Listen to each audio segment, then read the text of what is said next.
ठरलं तर मग या मालिकेच्या जबरदस्त भागामध्ये आता अर्जुनच्या हातामध्ये जो काही पुरावा सापडलाय त्या पुराव्यावरून साक्षी अडकणार आणि महिपत या दोघांची ज्या वेळेला भंबेरी उडवणार त्याच वेळेला हे दोघ जण महिपतच्या मदतीला धावून जातात, नागराज आणि प्रिया. आणि त्याच वेळेला नागराज प्रियाच्या मागावरती असलेल्या रविराजांना प्रिया आणि महिपत यांचे दोन प्लॅन समजणार. एक म्हणजे प्रतिमाला मारण्याचा आणि दुसरं म्हणजे त्या लॉकेटचं सत्य. आता ज्या वेळेला रविराज या दोघांच्या गोष्टी चोरून ऐकणार तेव्हा लॉकेटचं सत्य एकदम भयंकर उघडकीला येणार आणि त्याचबरोबर इकडे आता नागराज आणि प्रिया या दोघांनी प्रतिमाला मारण्याचा का प्लॅन केलाय हे पण समजणार. आणि त्यानंतर मग मात्र या दोघांची अशी काही वाट लागणार किंवा रविराज त्यानंतर काय ऍक्शन घेणार सगळं सगळं पाहूया. इकडे ज्या वेळेला समजलेलं असतं अद्वैतकडे गेल्यावरती की हे लॉकेट कालिंदी महाडिक यांनी जवळजवळ 8 ऑगस्ट 1995 साली खरेदी केले. म्हणजे जवळजवळ हे लॉकेटला घेतल्याला 95 सालीला 20 वर्ष पूर्ण होऊन गेलेली असतात. आणि 8 ऑगस्ट हा तर इकडे वाढदिवस असतो. म्हणजे 8 ऑगस्ट हा वाढदिवसाची तारीख असते साक्षीच्या. आणि हे फक्त चैतन्य म्हणजे चैतन्य ओळखू शकणार असतो. चैतन्य या सगळ्यामध्ये आता हे ओळखू लागतो कारण तो लगेचच सांगतो की 8 ऑगस्ट ही साक्षीची बर्थ डेट. म्हणजे साक्षीचं वय वर्ष 25 पकडलं तरी तिच्या 5वा बर्थडे ज्या वेळेला जोराशोरात सेलिब्रेट केला गेला असेल तो सेलिब्रेट करत असतानाच कदाचित हे कुणीतरी तिला गिफ्ट देण्याची शक्यता आहे. असं म्हटल्यावरती आता मात्र खूप मोठा पुरावा हाती लागलेला असतो. बरं, हे सगळं हाती लागल्यावरती मग ताबडतोब अर्जुन म्हणतो मग त्या दृष्टीने आपल्याला प्रयत्न करायला पाहिजे की कालिंदी महाडिक ही कोण आहे, इथपासून तिचं आता नातं काय आहे हे साक्षीसोबत हे शोधून काढलं पाहिजे. असं म्हटल्यावरती मग मात्र आता इकडे दोघांचं ठरतं की काही झालं तरी सुद्धा हे नातं काय आहे हे शोधून काढायचं आणि त्याच्यातूनच आपल्याला खूप मोठा पुरावा मिळेल. असं म्हटल्यावरती मग आता तो तुकडा तो चैतन्याच्या हवाली करतो आणि त्यानंतर हे लॉकेट साक्षीला कुणी दिलं होतं, कालिंदी महाडिक कोण, हे सगळं सगळं आता शोधण्याचा सगळा प्रयत्न चालू होतो. त्याच वेळेस प्रिया आता ह्या तिघांचं बोलणं ऐकते. तिघांचं बोलणं ऐकल्यावरती प्रिया विचार करते, अरे बापरे, जर का या सगळ्यामध्ये आता कालिंदी महाडिक ही कोण आहे हे सत्य जर का सगळ्यांच्या समोर आलं तर खूप मोठी गडबड होईल आणि साक्षी अडकली जाईल. आणि मुळातच मी जर या सगळ्यामध्ये त्यांना आता खरं कळवलं नाही हे समजलं तर मात्र आता माझं काही खरं नाही. त्यामुळे जे काही आहे ते सगळं सत्य मला आता सांगायला पाहिजे. ते म्हणजे साक्षी आणि महिपतला की या सगळ्यामध्ये आता मला जे समजलंय किंवा कालिंदी महाडिकचं जे लॉकेट सापडलंय त्याबद्दल. त्याच वेळेला अर्जुन त्या लॉकेटचा तुकडा घेऊन रविराजांकडे येतो रविराजांची मदत घेण्यासाठी. आणि त्यावेळेला मग आता इकडे अर्जुन ज्या वेळेला तो तुकडा घेऊन समोर येतो आणि त्याच वेळेला आता मात्र इकडे सांगायला लागतो रविराजांना की मी कोल्हापूरला ह्या चांदेकर ज्वेलर्सकडे गेलो होतो. चांदेकर ज्वेलर्सकडे ज्या वेळेला मी गेलो होतो आणि त्याच वेळेला मला या सगळ्यामध्ये आता समजलं की हा तुकडा कालिंदी महाडिक यांनी दिलेला आहे आणि साक्षीच्या वाढदिवसाच्या दिवशीच हा खरेदी करण्यात आलेला आहे. म्हणजे साक्षीला गिफ्ट दिलं असणार. यावरती रविराज म्हणतात आपल्याला मुळातच कालिंदी महाडिक कोण हे शोधून काढल्याशिवाय ही गुत्ती सुटणार नाही. त्यावरती अर्जुन म्हणतो हो, मी त्यांचा ॲड्रेस तिकडून पाहिला होता. कालिंदी महाडिक यांनी ते पेंडंट खास ऑर्डर देऊन बनवून घेतलेलं होतं. म्हणजे ते पेंडंट साधं सुद्धा नक्कीच नाहीये, ते खास बनवून घेतलेलं होतं. त्याच्यावरती एस नावाचं ते पेंडंट होतं आणि या एस नावाच्या पेंडंटचा हा अर्धा तुकडा आहे. एस नावाचं हे अर्धवट तुकड्याचं पेंडंट हे ज्या वेळेला आता इकडे ह्याच्या हातामध्ये होतं अर्ध तुटलेलं होतं. आणि त्यावरती मग आता रविराज म्हणतात ही कालिंदी महाडिक कोण हे आपल्याला समजलं तर कदाचित या सगळ्यामध्ये आता आपल्याला पुढची गोष्ट सॉल्व्ह करता येईल. यावरती मग मात्र आता इकडे लगेचच सांगायला लागतो अर्जुन, मी सांगितलेलं आहे अद्वैतला की कालिंदी महाडिकचं जे काही सत्य आता समजेल ते सत्य जोपर्यंत आता इकडे आपल्याला येत नाही हातात तोपर्यंत आपण या सगळ्यामध्ये काही करू शकत नाही. असं म्हटल्यावरती मग आता रविराज म्हणतात मग काय समजलं. यावरती अर्जुन म्हणतो मला न तो कळवणार आहे. असं म्हटल्यावरती मग आता अर्जुन वाट पाहत असतो अद्वैतच्या फोनची आणि तोपर्यंत तो रविराजांना म्हणतो की तुमच्या माहितीत कोणी कालिंदी महाडिक. यावरती आता इकडे रविराज म्हणतात मला सुद्धा हे नाव ऐकल्यासारखं वाटतंय, मी बघतो विचार करतो आणि तुला कळवतो काय आहे ते. असं म्हटल्यावरती मग आता रविराज कालिंदी महाडिक कोण याचा शोध घेतात. तोपर्यंत अर्जुन पण घेतोय, तोपर्यंत अद्वैत पण घेतोय. पण इथे एक मोठा घोटाळा हा झाला की प्रियाला हे सत्य समजलंय. प्रियाला कालिंदी महाडिकने एस नावाचं पेंडंट दिलंय हे समजल्यावरती ती आता गेलेली आहे महिपतकडे. महिपतला ती हे गोष्ट सांगितल्यावरती महिपत थराथरा कापायला लागतो. मुळातच कालिंदी महाडिक हे नाव ऐकल्यावरती महिपतने इतकं घाबरण्याची काय गरज आहे हे समोर आल्यावरती मात्र आता भयंकर सत्य उलगडणार असतं. कारण कालिंदी महाडिक हिचा संबंध हा फक्त महिपत शिकरेशीच नसतो, तर ह्या सगळ्या प्रकरणामुळे, कालिंदी महाडिक प्रकरणामुळे खूप मोठा सत्याचा उलगडा होताना आपल्याला दिसणार असतो. आणि हे सत्य एकदम भयंकर असतं. हे सत्य आता ज्यावेळेला समोर येणार त्यावेळेला खऱ्या अर्थाने प्रियाची सुद्धा वाट लागणार असते.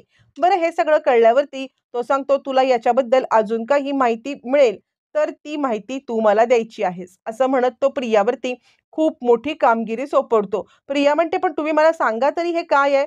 यावरती तो सांगतो, मी फक्त इतकंच सांगू शकतो, ते पेंडंट साक्षीच आहे. साक्षीला 5व्या वाढदिवसाला गिफ्ट आलं आहे. या उपर तुला जाणून घ्यायचा अधिकार नाहीये. तू फक्त मला अर्जुन काय करतोय तेवढं फक्त खबरबात दे. मी पुढे काय करायचं ते हँडल करतो. असं म्हणत मग मात्र रविराज इकडे महिपत चांगलाच घाबरतो. आणि तो का घाबरतो हे नाव काढल्यावरती हे मात्र कळत नाही. महिपत विचार करतो, नाही नाही, मला या सगळ्यामध्ये आता भेट घेतली पाहिजे, ती म्हणजे दामिनीची. आणि दामिनीला भेटायला इकडे तोपर्यंत मग आता सांगायला लागतो रविराज इकडे. आणि नागराज नेमका तिकडेच असतो. नागराज या मागावरतीच असतो की काय घडतंय, कसं घडतंय आणि नक्की आता यांचं काय चाललंय ही माहिती काढण्याच्या मागावरतीच नागराज असतो. आणि म्हणून आता नागराज इकडे ज्यावेळेला रविराज प्रतिमाकडे येतात आणि प्रतिमाला सांगायला लागतात, अगं आज अर्जुन आला होता, या केसमध्ये खूप मोठा ब्रेक थ्रू मिळालाय. आपली तन्वी खोटं बोलते याचा अजून एक पुरावा मिळालाय. यावरती प्रतिमा म्हणते, मी तुम्हाला सांगतच आहे, आपली तन्वी खोट्यावरती खोटं, खोट्यावरती खोटं हे सगळं बोलतच चाललेली आहे. आणि त्यामुळे आपल्याला जरा तरी आता इकडे जपूनच राहायला पाहिजे. पण आता काय तन्वी खोटं बोलली? त्यावरती रविराज म्हणतात, तुला माहितीये, आज अर्जुन इकडे आला होता आणि अर्जुन सांगत होता की त्याने ना एक पेंडंट आणलं होतं. ते पेंडंट आता कालिंदी महाडिक नावाच्या कुणीतरी गिफ्ट दिलंय.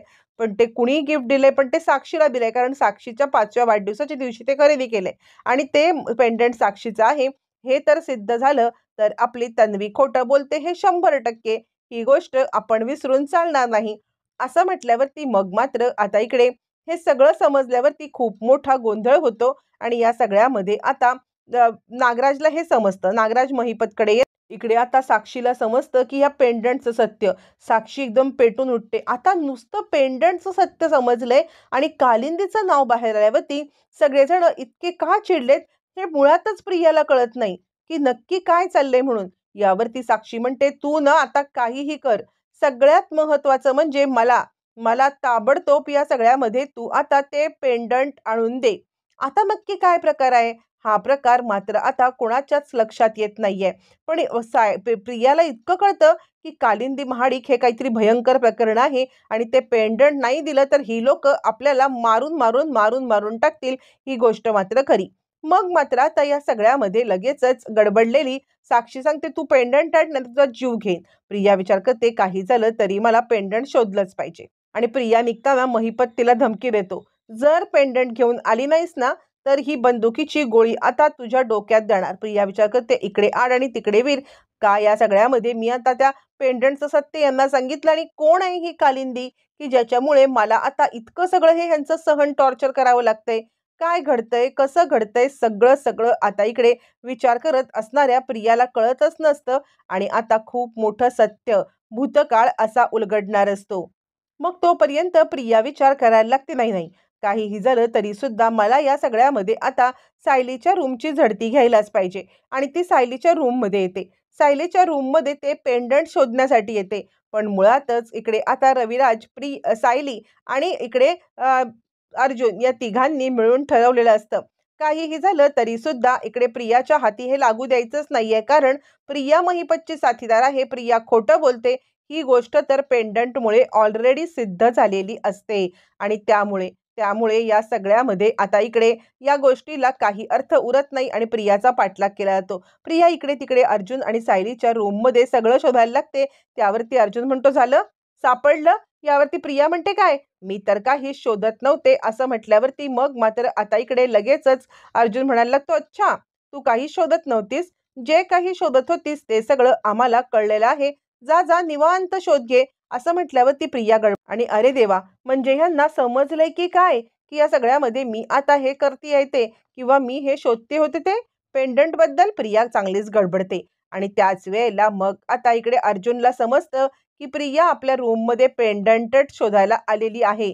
पण ही कालिंदी महाडिक कोण समजल्याशिवाय या पेंडंटचं काय सत्य आहे हे कळणार नाही, हे मात्र आता चांगलंच समजलेलं असतं.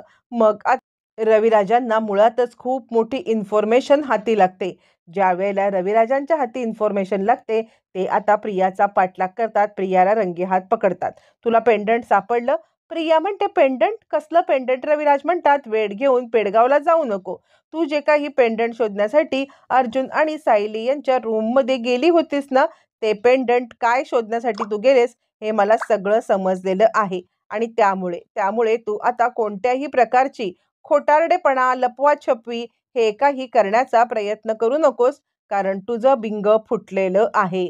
असं म्हटल्यावरती मग मात्र प्रिया आता चांगलीच गडबडते आणि गडबडलेली प्रिया आता बोलायला लागते, की नाही बाबा हे नाही." यावरती रविराज म्हणतात, "हे बघ मला तुझी मुलगी म्हणायला खूप लाज वाटते आहे आणि त्यामुळे त्यामुळे आता मात्र तुझी मी मदत करू शकणार नाहीये.